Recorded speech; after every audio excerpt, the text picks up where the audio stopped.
रिनेशा mean, रिनेशा का क्या मतलब है? Rebirth, revolution, reformation, revival. अगर इस तरह की चीजें आती हैं तो हमें पता है कि रिनेशा मीन्स रीबर्थ होता है, उसके साथ रिवाइवल भी जोड़ा जाता है, री अवेकनिंग भी जोड़ी जाती है, लेकिन सबसे जो नजदीक मीनिंग वो कौन सा है? रीबर्थ की मीनिंग है। आगे एक्सप्लेन किया गया, the term Renaissance comes from the word from the French word. जो रिनेशा शब्द है ये फ्रेंच वर्ड से आया हुआ है जिसका मतलब होता है री। हाँ, ये चीज होगा कि कहाँ फ्रेंच वर्ड से आया है, और फ्रेंच को जब आप इंग्लिश में उसको करते हैं तो उसका मतलब क्या होता है? रीबर्थ होता है। Symbolising the revival of classical art, literature and learning. और यह किसको सिंबलाइज करता है? यह लर्निंग को जो है क्या करता है? आपका ये सिंबल है उसका जो है। क्वेश्चन नंबर 2 है, during which centuries did the Renaissance principal occur? जो रिनेशा प्राइमरली किस एज में आकरिंग हुआ? Renaissance occur in which era? We all know कि जो रिनेशा का टाइम था वो 14th to 17th सेंचुरी था जो है। तो answer B is the right answer. यहाँ पर भी आप देख रहे हैं कि the Renaissance began in 14th century in Italy and spread across Europe lasting until the 17th। जाता है कि रिनेशा की शुरुआत इटली से 14th सेंचुरी में हुई है, और साथ ही साथ जो है वो कहाँ पे आया? 15th सेंचुरी में आपका फ्रांस में आया, और 16वीं शताब्दी में आपका कहाँ पर आया? इंग्लैंड में आया, और पूरे 17वीं शताब्दी में पूरे यूरोप में फैल गया था। क्वेश्चन नंबर 3 है, which city is considered the birthplace of the Renaissance? किस शहर को रिनेशा का बर्थ प्लेस के नाम से जाना जाता? फ्लोरेंस को, जो answer B is the right answer. Florence को जो है उसका बर्थ प्लेस के नाम से जाना जाता है। ये कहां पर? इटली में। आगे बताया गया Florence Italy was the epicentre of the Renaissance due to its wealth, patronage and cultural environment. जो फ्लोरेंस शहर था ये इटली का एक पार्ट है, हिस्सा है, और यह एपी सेंटर था रिनेशा का। रिनेशा यहीं से फ्लारिश हुआ, यहीं से उसका कल्चरल इन्वायरमेंट वगैरह हमें देखने को मिलता है। What was the primary focus of the Renaissance? रिनेशा का फोकस किस पर था? Religious dogma, humanism and individualism, feudalism, military conquest. तो answer B is the right answer. Humanism और इंडिविजुअलिज्म का पूरा फोकस था रिनेशा का। The Renaissance emphasized the human potentiality, creativity and the study of classical text. Question number 5 है, विच ancient civilisation inspired the रिनेशा? कौन सा वह जो है एंशिएंट सिविलाइजेशन था जिसने रिनेशा को प्रभावित किया? तो ये हमें पता है कि ग्रीक और रोमन ही रहा है। ग्रीक और रोमन का we here come to know कि ग्रीक और रोमन, ये वाला आपका Greek and Roman. The Renaissance was inspired by whom? The Renaissance drew heavily from the art, philosophy and literature of the Greco-Roman। इसीलिए word क्या आता है कि Renaissance means rebirth, rebirth of what? Rebirth of the classical या revival of the classical literature, and classical literature means what literature? Greco-Roman art, culture and civilization। Humanism and intellectual movement से क्या क्या question है? What is humanism? जो renaissance था it was the age of the humanism. तो जो humanism था उसमें क्या आपको है? ह्यूमनिज्म क्या होता? A focus on divine intervention, a focus on human potential and achievements, a rejection of classical learning, a medieval religious movement. तो जो आंसर है वो आपका कौन सा होगा? A focus on human potential and achievement, B का आंसर है। जो ह्यूमनिज्म है, मानवतावादी सोच, उसका सिंपल सा मतलब है कि उस पे जो फोकस किया जाएगा ह्यूमन पोटेंशियल और अचीवमेंट पर। Humanism emphasize the study of classical texts and the potential of human being to achieve greatness। तो जो रिनेशा था it was an age of humanism, और इसका जो फोकस था किस पर था? इसका जो फोकस था the study of classical text and the potential of human beings to achieve greatness. Question number 7 है, who is known as the father of humanism? Father of humanism किसको कहा जाता है? फ्रांसिस्को पेट्राज को। Answer B is the right answer. हम सारे लोग जानते हैं कि फ्रांसिस्को पेट्राज को फादर ऑफ ह्यूमनिज्म कहा जाता है। वहीं से ही ह्यूमनिज्म की शुरुआत होती है। वो पहले राइटर थे जिन्होंने सोनेट में ह्यूमनिज्म को जन्म दिया। लव की बातें की, ब्यूटी की बातें की, इमेजिनेशन की बातें की, इंडिविजुअलिज्म की बात की, फ्रीडम की बात की, लिबरलिज्म की बात की। ये सारे के सारे कॉन्सेप्ट जो है हमें वहां पे देखने को मिलते हैं। तो अगर फादर ऑफ ह्यूमनिज्म कहा जाएगा तो किसको कहा जाएगा? फ्रांसिस्को पेट्राज को। एक्सप्लेनेशन में क्या दे रहा है कि Francesco Petrarch is considered the founder of humanism for his revival of classical text and focus on human potential. Question number 8 है, which book by Niccolo Machiavelli is a cornerstone of political philosophy. ये question कई बार पूछा जा चुका है कि Niccolo Machiavelli का वो कौन सी किताब थी जिसमें एक राजनैतिक दर्शन देखने को मिलता है जिसका सीधा संबंध किससे है, रिनेशा से है। तो निकोलो मैकियावेली ने द प्रिंस नाम का किताब लिखा था। कौन सा किताब लिखा हुआ था? द प्रिंस नाम का। आंसर में दिया भी जा रहा है कि the Prince Machiavelli, the Prince explores political power and leadership often associated with real politics. अगर आप देखेंगे कि इसी से ही प्रेरित होकर के कौन आए हुए थे, इसी से ही प्रेरित होकर के आपके मैकबेथ में भी पॉलिटिकल एम्बिशन या इविल एम्बिशन देखने को मिलता है। तो प्रिंस जो किताब रही है उसमें पॉलिटिकल एम्बिशन को पार की बातें की गई है, इस तरह की चीजों को लेकर के। तो पॉलिटिकल फिलॉसफी से जुड़ा हुआ किताब निकोलो मैकियावेली का रहा है। क्वेश्चन नंबर 9 है, what was the main goal of Renaissance humanist. जो रिनेशा ह्यूमनिस्ट थे उनका मेन गोल क्या था? उनका जो मेन गोल था, to promote religious dogma, to revive classical learning and improve society. Answer B is the right answer, कि जो भी रिनेशा ह्यूमनिस्ट थे उनका गोल यही पे था कि उन्हें क्लासिकल लर्निंग को, क्लासिकल लर्निंग कौन सा? Greco Roman art culture and civilisation, उसको रिवाइव करना है, उसकी लर्निंग को इंप्रूव करना है, उसको लेकर के। आंसर में क्या है? To revive classical learning and improve society, humanist sought to use classical knowledge to enhance education, culture and governance। ये चीज रहा है। मैं आई नो कि मैं बहुत तेज तो नहीं चल रहा हूँ, क्योंकि कई क्वेश्चन है तो मैं सोच रहा हूँ ज्यादा ज्यादा कवर हो जाए। मैं I know your response. Syeda and Dharmendra, can anyone respond me? सब समझ में आ रहा है या? यस सर, ठीक है, ओके ओके धन्यवाद। क्वेश्चन नंबर 10 है कि which invention greatly aided the spirit of Renaissance ideas. किसने जो है, किस आविष्कार ने क्या किया हुआ था, काफी हद तक फैलाया था रिनेशा आइडियाज को? The compass, the printing press, the telescope, the steam engine. Printing press में, क्योंकि प्रिंटिंग प्रेस की वजह से किताबें छपी, बहुत सारी किताबों का जो है लैटिन से इंग्लिश में अनुवाद हुआ और इसने काफी ज्यादा इसको फैलाया। तो आंसर में क्या है कि द प्रिंटिंग प्रेस का आविष्कार जोहान्स गुटनबर्ग ने किया था। Printing press enabled the most production of books, spreading Renaissance ideas rapidly। अगला क्वेश्चन है 11, who painted the mount Lisa, Mona Lisa. Who paint Mona Lisa की तस्वीर किसने पेंट की थी? लियोनार्डो डा विंसी ने। क्वेश्चन कई बार पूछा जा चुका है। लियोनार्डो डा विंसी ने मोनालिसा की तस्वीर को जो पेंट किया था। Leonardo da Vinci a Renaissance polymath created the iconic Mona Lisa.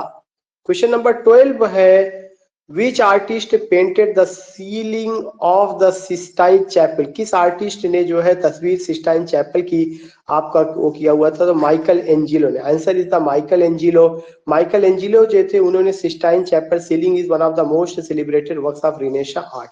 क्योंकि जो रिनेशा था वो आर्किटेक्ट में, पेंटिंग में, इकोनॉमिक्स में और साइंस में, टेक्नोलॉजी में, हर जगह उसका असर देखने को मिलता था। तो अभी जो बात हो रही आर्ट और आर्किटेक्चर की बात हो रही, जिसमें दो क्वेश्चन लिया गया कि मोनालिसा की जो पेंटिंग थी किसने पेंट किया था? लियोनार्डो डा विंसी ने पेंट किया था। एक और थी सिस्टाइन चैपल की जो पेंटिंग थी, किसने इसको किया हुआ था? माइकल एंजिलो ने किया हुआ था। क्वेश्चन नंबर 13 है, what is linear perspective in art. करें लीनियर पर्सपेक्टिव का क्या मतलब होता है आर्ट में? आर्ट में लीनियर पर्सपेक्टिव किसके लिए आता है? A technique to create the illusion of depth. यह लीनियर पर्सपेक्टिव एक ऐसी टेक्निक है जिसमें बहुत ही गहराई के साथ इल्यूजन को रखा जाता है। A technique to create the illusion of depth, यह एक ऐसी टेक्निक है जिसको क्रिएट किया जाता है द इल्यूजन ऑफ डेप्थ के लिए। तो what is linear perspective in art? A technique to create the illusion of depth. Answer क्या है? A technique to create the illusion of depth. Explanation, linear perspective was developed during the Renaissance to create realistic 3 dimensional spaces on flat surface. 3 dimensional spaces flat surface पे paint करने के लिए इस technique को जो है लाया गया था। क्वेश्चन नंबर 14 है, which architect designed the dome of Florence cathedral. किस आर्किटेक्ट ने डोम ऑफ फ्लोरेंस कैथेड्रल को डिजाइन किया हुआ था? जिसमें नाम दे रहे हैं कि ब्रूनेलिस्की ने, माइकल एंजिनो ने, लियोनार्डो डा विंसी ने। तो ब्रूनेलिस्की ने जो इसको किया हुआ था।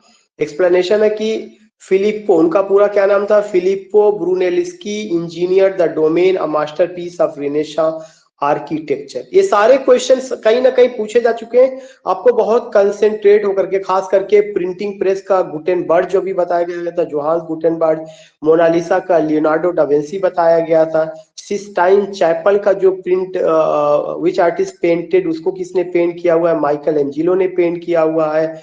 लीनियर पर्सपेक्टिव का क्या मतलब होता है? लीनियर पर्सपेक्टिव जो डेवलप किया गया रिनेशा में to create realistic 3 dimensional spaces और फ्लैट सरफेसेस। उसके बाद अभी जो है फ्लोरेंस कैथेड्रल का जो डोम है, गुंबद है, उसको किसने बनाया हुआ था? उसको फिलिप्पो ब्रूनेलिस्की ने किया हुआ था, जो कि एक इंजीनियर थे। ये सारा चीजें आपको ध्यान में रखना है। क्वेश्चन नंबर 15 है, what is the key characteristics of Renaissance art? Renaissance art का की कैरेक्टरिस्टिक क्या था? First, flat 2 dimensional figure, realism and human emotion. ये answer B is the right answer, realism और ह्यूमन इमोशन। एक्सप्लेनेशन में क्या है? Renaissance art focused on realistic depictions of the human form and emotional expression.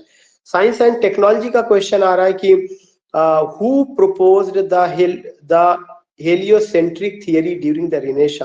Heliocentric theory Renaissance के समय कौन लाया हुआ था? हेलियोसेंट्रिक थियरी जो है रिनेशा में किसने प्रोपाउंड किया या कौन लाया हुआ था? क्वेश्चन नंबर 16 है, जो साइंस और टेक्नोलॉजी से रिलेटेड है। आइजैक न्यूटन ने लाया, गैलीलियो ने लाया, निकोलस कॉपरनिकस ने। किसने लाया था? निकोलस कॉपरनिकस ने। Who propose the heliocentric theory during the Renaissance? Nicolaus Copernicus ने, क्योंकि निकोलस कॉपरनिकस ने टॉलेमी का जो कॉन्सेप्ट था उसको उन्होंने चैलेंज किया था। क्या चैलेंज किया था? कि the earth is not in centre but the the earth is not in centre but the sun is in centre and the earth moves around the sun. इस थियरी को जब उन्होंने चैलेंज किया तो वो थियरी का आपका क्या हो गया? हेलोसेंट्रिक थियरी आपका रहा था। और ये किसका देन था? आपका निकोलस कॉपरनिकस का। Copernicus challenged the geometric model by proposing that the earth revolves around the sun। वही बातें उन्होंने कहा। क्वेश्चन सबको सब समझ में आ रहा है? क्वेश्चन नंबर 17 है, which scientist improve the telescope and supported the heliocentric theory? किसने जो टेलीस्कोप में जो सुधार लाया और हेलोसेंट्रिक थियरी को आगे बढ़ाया? That is Galileo. गैलीलियो ने जो टेलीस्कोप का आविष्कार किया था, उसका इन्वेंशन किया था, और उसकी वजह से हेलोसेंट्रिक थियरी और क्लियर हुई थी। जो है हेलोसेंट्रिक थियरी का जनक कौन है? कॉपरनिकस है। कॉपरनिकस ने किसकी थियरी को चैलेंज किया था? टॉलेमी को। टॉलेमी क्या कहते थे? टॉलेमी कहते थे the earth is in centre and the sun moves around it. लेकिन कॉपरनिकस ने क्या किया? कहा नहीं, ये गलत है, इसकी जगह क्या होना चाहिए कि नहीं, the sun is in centre and the earth moves around it. ये तो जो आपका हेलोसेंट्रिक थियरी हो गई, लेकिन इस थियरी को साइंटिफिकली और बेहतरीन ढंग से किसने किया? जब इन्वेंशन ऑफ टेलीस्कोप हुआ। तो the credit goes to whom? The credit goes to Galileo to invent telescope. Galileo कहा कि Galileo telescope observation provided evidence for Copernicus heliocentric theory. Question number 18 है, what is the significance of Andreas Vesalius in the रिनेशा? कह रहे हैं कि Andreas विजालियस का रिनेशा में क्या महत्व है? He discovered gravity, he advanced the study of human anatomy, he invented the printing press, he painted the Sistine Chapel।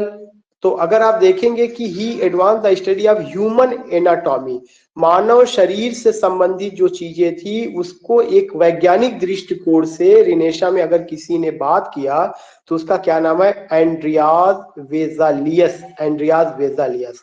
और इनका आंसर क्या आएगा? He advance the study of the human anatomy. Answer B is the right answer, B. यहाँ पे explain किया गया है, क्या एक्सप्लेन किया गया है? कि he advance the study of the human anatomy. Explanation में है, Vesalius work De Humani Corporis Fabrica revolutionized the understanding of human anatomy. ये क्वेश्चन नया मिलेगा, रिनेशा पे हमने बहुत पढ़ाया था, लेकिन ये क्वेश्चन मेरे लिए भी नया है कि अगर ह्यूमन एनाटॉमी पे बात की जाएगी, मानव शरीर को लेकर के, या मानव शरीर के को विज्ञान की दृष्टि से समझने का काम रिनेशा में अगर किसी ने किया हुआ है तो उसका नाम क्या है? एंड्रियाज वेजालियस। ये चीज आपको ध्यान से रखना है। बाकी आपने कॉपरनिकस का नाम सुना है, आपने टॉलेमी का नाम सुना है, आपने गैलीलियो का नाम सुना है, आपने कोलंबस का नाम सुना है, आपने वास्को डिगामा का नाम सुना, आपने लियोनार्डो डा विंची का नाम सुना हुआ है। ये सब आपने सुना हुआ है।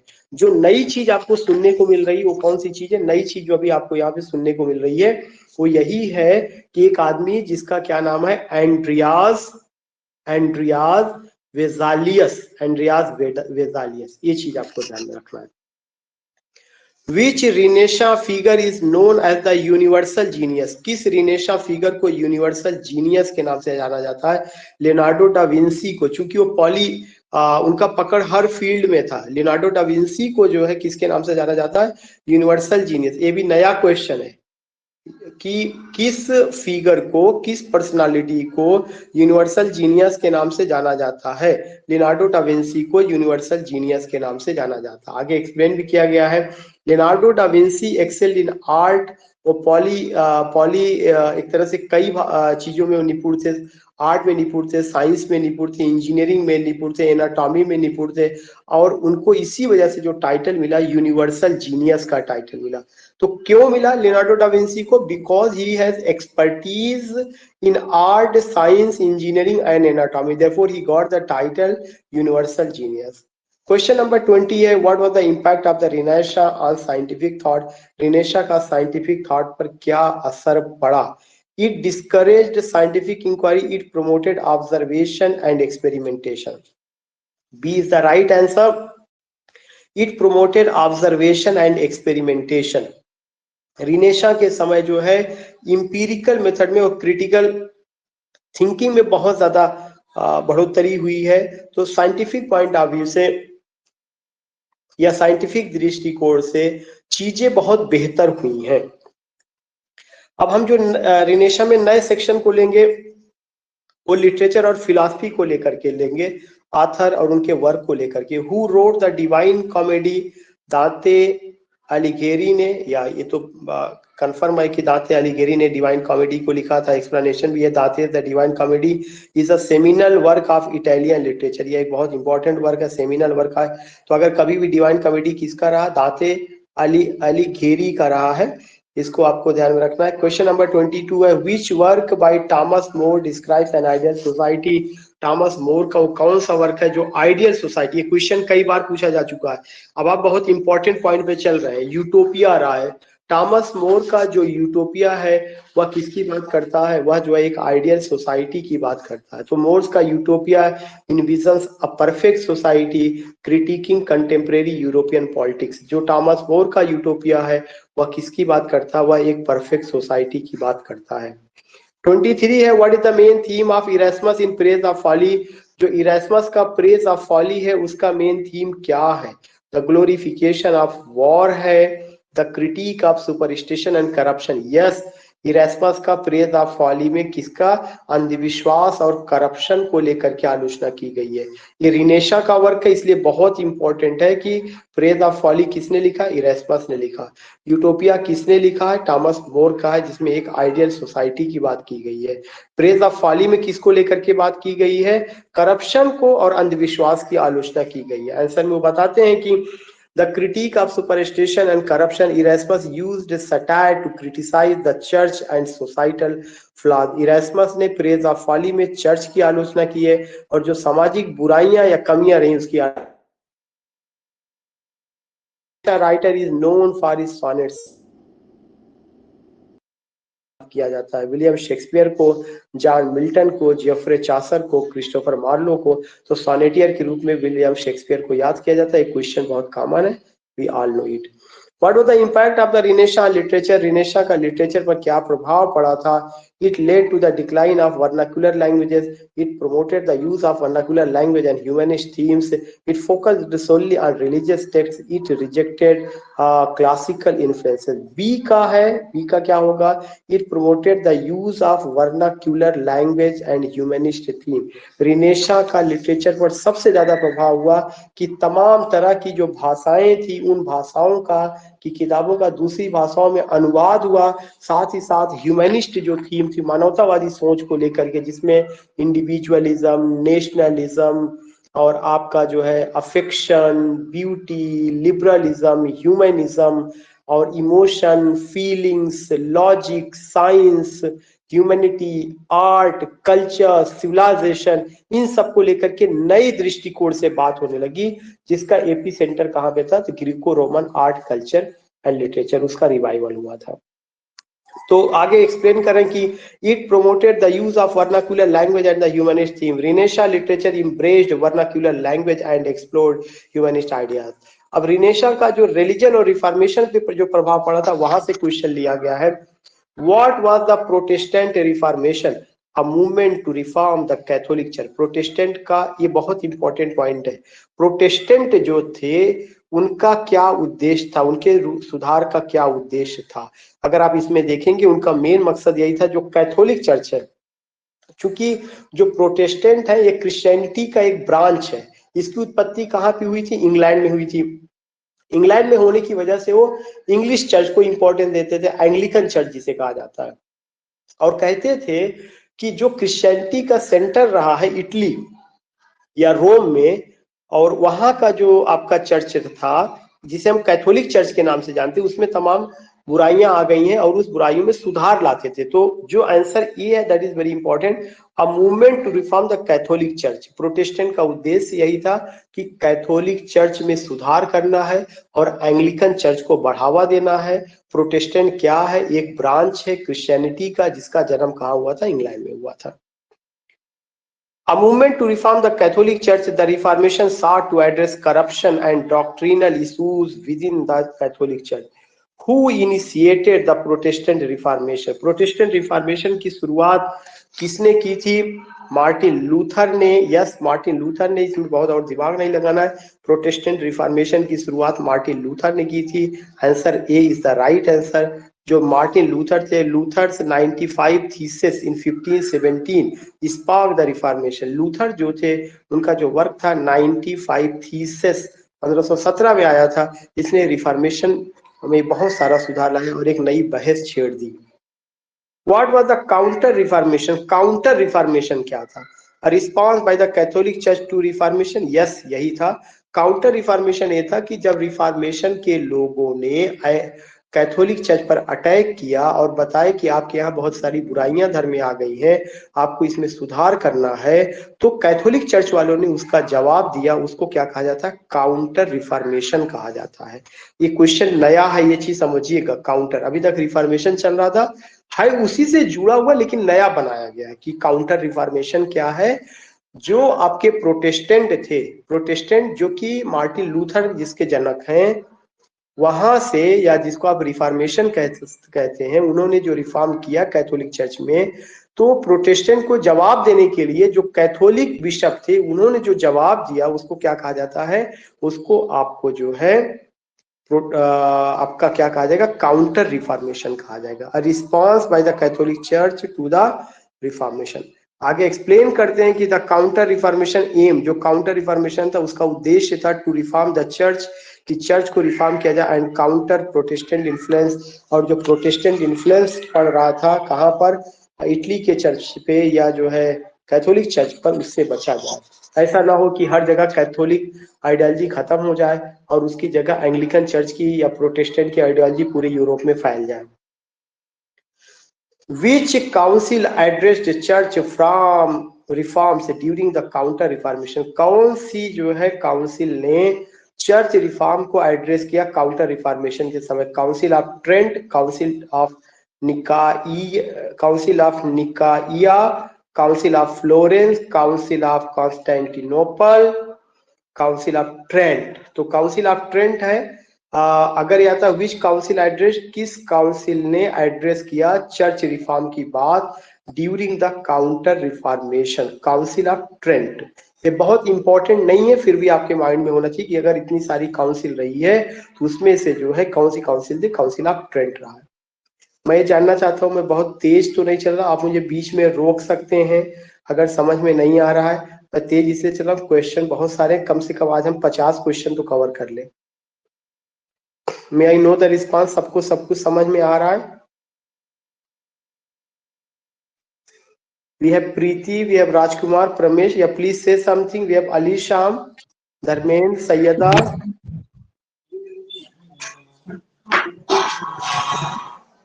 राजकुमारी सेइंग समथिंग की समझ में आ रहा है, ठीक, म्यूट कर लीजिए, म्यूट कर लीजिए। Rajkumar ji please mute. Question number 30 है, what was the impact of the रिनेशा on religion? Renaissance का रिलीजन पर क्या प्रभाव पड़ा? It strength the authority of the church, इसने चर्च के अथॉरिटी को मजबूत किया। It led to greater secularism and questioning of religious authority. B is the right answer.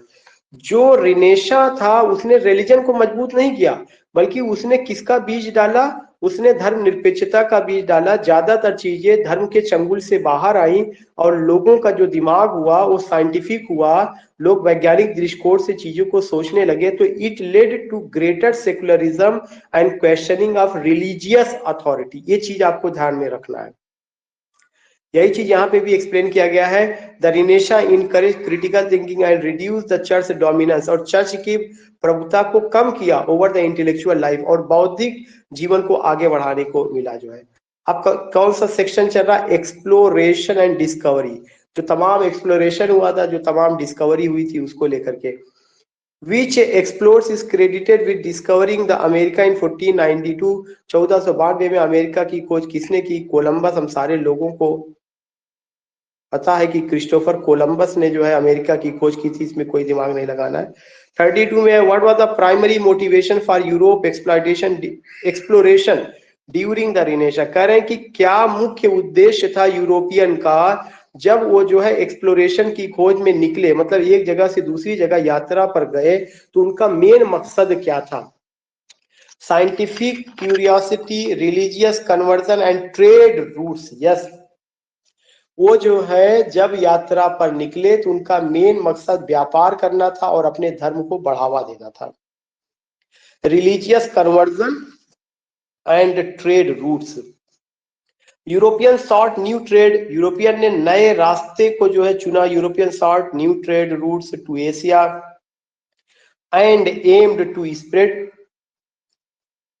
Christianity, और उन्होंने क्रिश्चियनिटी को जो है क्या किया? बढ़ावा दिया।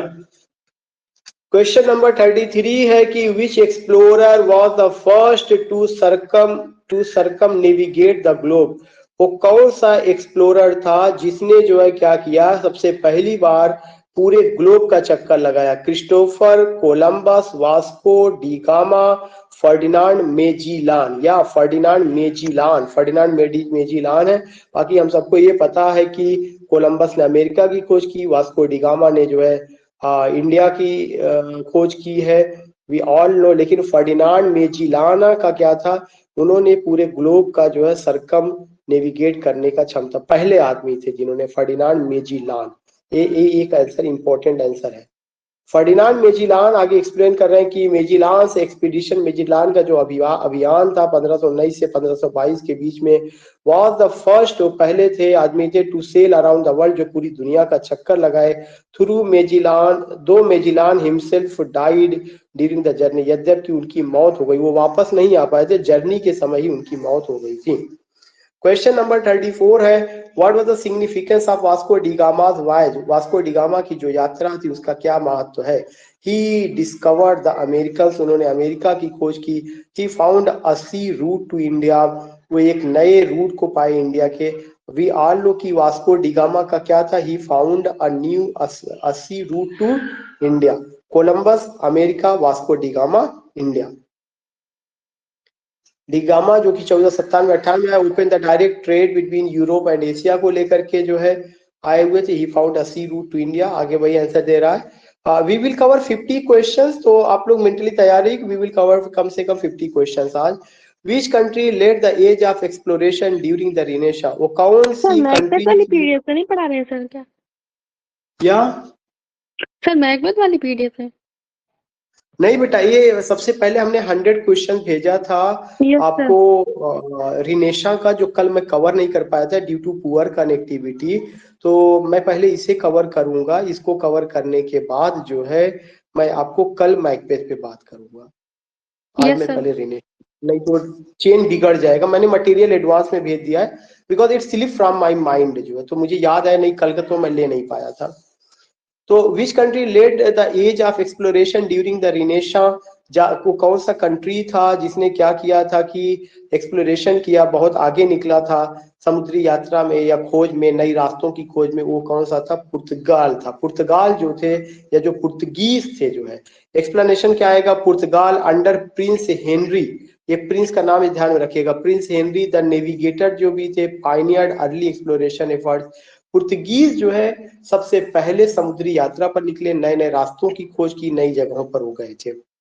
अब पॉलिटिकल और सोशल चेंज में आपको देखना है, what was the role of patronage during the रिनेशा। कह रहे हैं कि पैट्रनेज का क्या रोल था। पैटर्न उनको कहा जाता है जो कि किसी को संरक्षण दे, उनको सहायता करें पैसे से, आदमी से, तमाम चीज सहायता करते हैं और फिर वो उनके लीडरशिप में काम करते हैं, ऐसे लोगों को क्या कहा जाता है? पेटर्न कहा जाता है, और उस सहायता को पैट्रनेज कहा जाता है। तो what was the role of patronage during renaissance, renaissance के समय क्या रोल था? To fund military campaigns, to support artist and scientists, to promote religious dogma, to establish colonies, to support artist, scholars and scientist. Artist के support के लिए, scholars के support के लिए, साइंटिस्ट के सपोर्ट के लिए आप देखेंगे कि जो उस समय बड़े बड़े जो पैसे वाले थे वो क्या करते थे? ऐसे लोगों के ऊपर अपना अपना हाथ रखते थे। हाथ रखने का मतलब कि उनके पैसे से मदद करते थे और उनसे उम्मीद करते थे कि वो बढ़िया लिटरेचर लिखेंगे, बढ़िया जो है साइंटिफिक फील्ड में खोज करेंगे। कुल मिलाकर के जैसे आज के समय में तमाम अवार्ड वगैरह दिया जाता है, तमाम एजेंसीज होती है, तमाम ग्रांट दिए जाते हैं, तमाम फेलोशिप वगैरह दिया जाता है, एक तरह से उस समय का वो फेलोशिप जैसा था। मेरी बात सबको समझ में आ रही है? Yes sir. To support artist, scholars and scientist, explanation क्या है? wealthy patrons like the Medici family funded Renaissance art and learning. Question number 37 है, which family was the most famous patron of the Renaissance in Florence? कह रहे हैं कि वो कौन सी family थी जो रिनेशा फ्लोरेंस में सबसे बड़ी फैमिली के रूप में जानी जाती है लोगों की हेल्प करने की। लोगों का मतलब कि आर्टिस्ट का, साइंटिस्ट का, या पैट्रनेज फैमिली थी, कौन सी? The Borgias family, the Medicis family, the Sforza family, the Tudors, the Medici family, and B is the right answer. The Medici family supported artists like Michelangelo and Leonardo da Vinci. एक question बहुत नया है और काफी important है। क्यों नया है, क्यों इंपॉर्टेंट है? इसलिए कि इस फैमिली के बारे में पहले मुझे भी जानकारी नहीं थी कि इस फैमिली ने लियोनार्डो डा विंसी को और माइकल एंजेलो जैसे लोगों को सपोर्ट किया था। तो इस फैमिली को आपको ध्यान में रखना है, द मेडिसिस फैमिली, द मेडिसिस फैमिली। और जितना आज पढ़ाया जाएगा, क्लास खत्म होने के तुरंत बाद आप इसको रिवाइज करेंगे, भूल नहीं जाना आपको। नोट और इसका प्रिंट आउट निकाल के आप पास में रखेंगे अपने, जब भी क्वेश्चन को सॉल्व कराया जाए। इस पे तो स्क्रीन पे नजर आ ही रहा है, टीचमेंट को बाकायदा जो है उसका जो चीजें हैं, वीडियोस, वो सब पहले के अवेलेबल है। आप उस सारे वीडियो को वॉच कर सकते हैं। जैसे खास करके मैं प्रीति को, सैयदा को, इन सब लोगों को मैं सजेस्ट करूंगा कि पूरा लेक्चर पहले ये सब, इसीलिए मैं केवल प्रैक्टिस सेट पे करा रहा हूँ। पूरे लेक्चर पड़े हुए हैं, आप वो सारे वीडियोस देखिए, कंटेंट पड़ा हुआ है, उससे आपको बहुत सारी चीजें समझ में आएंगी। और जब आप क्वेश्चन सॉल्व करेंगे तो आपको पता चलेगा कि हाँ ये चीजें रहेंगी। What was the impact of the Renaissance on feudalism? कह रहे हैं कि रिनेशा का फ्यूडलिज्म का पर क्या असर था? इट स्ट्रेंथ द फ्यूडलिज्म, इसने फ्यूडलिज्म को मजबूत किया। It led to the decline, yes B is the right. ये बहुत इंपॉर्टेंट क्वेश्चन है। रिनेशा ने सामंतवादी सोच को, सामंतवादी विचारधारा को चोट पहुंचाई, उसका पतन हुआ। रिनेशा ने सामंतवादी विचारधारा को आगे नहीं बढ़ाया, ये चीज आपको ध्यान में रखना है। क्या चीज की? It led to the decline of feudalism, इसने फ्यूडलिज्म का डिक्लाइन किया। It led to the decline of feudalism, the rise of cities, trade and individualism weakened feudal structure. Renaissance के आने से पहले सामंतवादी सोच थी। सामंतवादी सोच में एक ही आदमी के पास पूरा लैंड होता था, वो लैंडलॉर्ड होते थे, वहां पे छोटे छोटे मजदूर और किसान काम करते थे, उनसे जबरदस्ती काम कराया जाता था, पेमेंट भी नहीं होता था। लेकिन जब रिनेशा आया तो खेती से हट करके लोग व्यापार पर आए, रोजगार के नए अवसर हमारे सामने आए, तो जिससे सामंतवादी सोच को बहुत चोट पहुंची रिनेशा के आने की वजह से। क्वेश्चन नंबर 39 है, which renaissance thinker emphasize the importance of political power in the prince. वो कौन सा रिनेशा थिंकर है जिसने पॉलिटिकल पावर को इंपॉर्टेंस दिया है अपनी किताब द प्रिंस में। अभी हम लोग बात कर रहे थे निकोलो मैकियावेली। निकोलो मैकियावेली की किताब है द प्रिंस, और उसमें पॉलिटिकल फिलॉसफी या पॉलिटिकल पावर की बात करते हैं। आंसर यहाँ पे दे रहा है कि Niccolo Machiavelli the prince is a treatise on political power and leadership. Question number 40 है, what was the role of woman during the renaissance. Woman का क्या रोल था during the renaissance. They had equal right to men, उनको समान अधिकार प्राप्त थे। They were largely excluded from the public life. Yes, B is the right answer. Renaissance बल्बी से आया हुआ था, लेकिन जो पब्लिक लाइफ थी उस समय औरतें उन पब्लिक लाइफ से एक्सक्लूड थी, उनको पब्लिक लाइफ में शामिल नहीं किया गया था।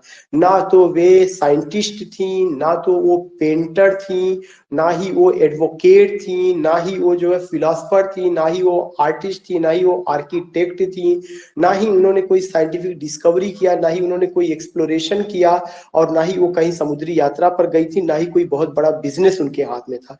तो ये मैं आम आदमी, मैं राजघराने राजकुमारियों की बात नहीं कर रहा हूँ। आम आदमी जो औरत थी, 50% जो आबादी उस समय रही होगी, उसकी बात की जा रही है कि मेन पब्लिक डोमेन से या पब्लिक लाइफ से उनको एक्सक्लूड किया गया था। मेरी बात सबको क्लियर हो रही है। आगे एक्सप्लेन किया गया कि woman had limited roles, woman का रोल लिमिटेड था। Though some like Isabella d'Este were influential, केवल कुछ ही जो है ऐसी थी जो प्रभावशाली थी। अब हम लोग साइंटिफिक रिवोल्यूशन की बात करेंगे जो रिनेशा में हुआ था। Who is considered the father of modern astronomy? Modern astronomy का father किसको कहा जाता है? It's a very important question. Nicolaus Copernicus को। निकोलस कापरनिकस को क्यों कहा जाता है?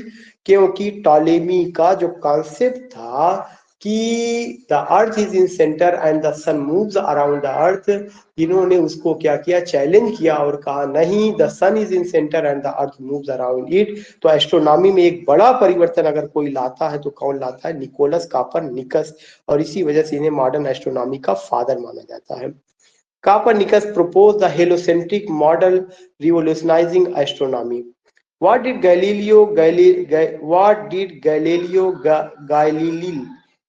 contribute to science? Galileo का क्या contribution था? The laws of the motion, the telescope and support from heliocentrism. B is the right answer. हम सारे लोग जानते हैं कि गैलीलियो का सबसे बड़ा सपोर्ट यही था कि उन्होंने टेलीस्कोप को जो है क्या किया, खोज की, और उस टेलीस्कोप की वजह से जो हेलोसेंट्रिसिज्म जो थियरी थी कि पृथ्वी सूर्य का चक्कर लगाती है, इसको और मजबूती से इस पक्ष को रखा गया। टेलीस्कोप एंड सपोर्ट ऑफ या उनका वो था। क्वेश्चन नंबर 43 है, which scientist formulated the laws of planetary motion. किस साइंटिस्ट ने प्लैनेटरी मोशन को जन्म दिया? किसने जन्म दिया? कैप्लर ने। ये भी बहुत इंपॉर्टेंट क्वेश्चन है। कैप्लर ने जो है प्लैनेटरी मोशन को, कि प्लैनेट मूव करते हैं, जो भी प्लैनेट है वो सब मूव करते हैं, जो हमारे ग्रह हैं वे सब मूव करते हैं, 9 ग्रह जो भी हैं, इस कॉन्सेप्ट को किसने दिया है? केपलर ने दिया हुआ है। केपलर क्या कहते हैं? Kepler laws describe the motion of planet. Kepler का जो लॉज है जो है वो डिस्क्राइब करता है the motion of planets around the sun. Question number 44 है, what was the significance of the scientific method during the renaissance. Renaissance के समय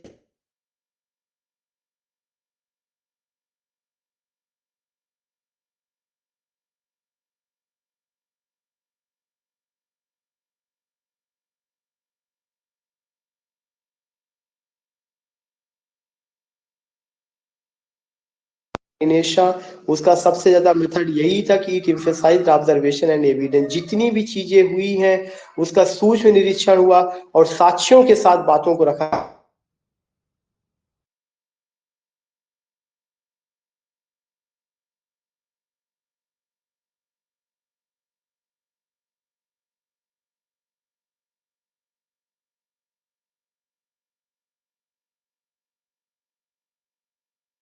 फ्रेज किसकी देन है? ये फ्रेज गैलीलियो की देन है। ये बहुत इंपॉर्टेंट है। अगर एक क्वेश्चन आता है कि ये phrase and yet it moves किसकी देन है? गैलीलियो की देन है। क्या कहा जाए?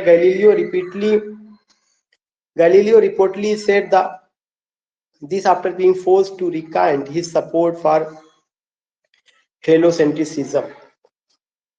अब जो है ले रहे हैं क्वेश्चन को, which artist is known for the sculpture, which artist is known for the sculpture David, कौन सा आर्टिस्ट स्कल्पचर डेविड के लिए जाना जाएगा? माइकल एंजिलो को जो है, इसमें और कहीं बहुत ज्यादा नहीं, सीधे आंसर पे चल रहे हैं कि डेविड जो स्कल्पचर थी, जो मूर्ति तैयार थी, उसको तैयार करने वाले कौन थे? माइकल एंजिलो थे। तो माइकल एंजिलो ने जो है क्या किया? David is a masterpiece of renaissance. ये सारे क्वेश्चन पता होने चाहिए कहाँ ये रहा है। Which is the what is the significance of Raphael's school of Athens, Raphael का जो वर्क है स्कूल ऑफ एथेंस, उसका क्या सिग्निफिकेंस था? It celebrated, B answer is the right answer, it celebrates classical philosophy and humanism। इसने classical philosophy और humanism को celebrate किया, उसको बढ़ावा दिया। तो आपको क्या ध्यान में रखना है? What is the significance of Raphael's school of Athens? It celebrates classical philosophy and humanism. It celebrates classical philosophy and humanism. Explanation: the painting feature figures like Plato and Aristotle, symbolizing the revival of classical thought. Question number 48 है, which artist is known for the birth of Venus? किस artist को for the birth of Venus के लिए याद किया जाता है? Botticelli, Michelangelo, Raphael, Leonardo da Vinci. Botticelli. Birth of Venus का जो कॉन्सेप्ट है किसका रहा है? बोटिसेली का। Botticelli birth of Venus is an iconic renaissance painting. जो तमाम पेंटिंग थी, खासकर जिसमें लियोनार्डो डा विंची का आपने देखा था, फिर बोटिसेली का, और भी इस तरह की चीजें आ रही हैं, ये हमें ध्यान में रखना। क्वेश्चन नंबर 49 है, what is chiaroscuro in art? The use of bright color, light and dark, a type of sculpture, a religious theme. Answer B is the right answer, the contrast between light and dark. What is chiaroscuro in art? chiaroscuro art में क्या है? Light और dark colour के बीच में contrast पैदा करना था, contrast between light and dark. Explanation: chiaroscuro creates depth and realism in painting। तो today I had covered 49 question, क्योंकि अगली सीट पे जब हम चलेंगे तो और भी होगा। तो आज हमने इतना कवर किया, एंड आई होप कि दैट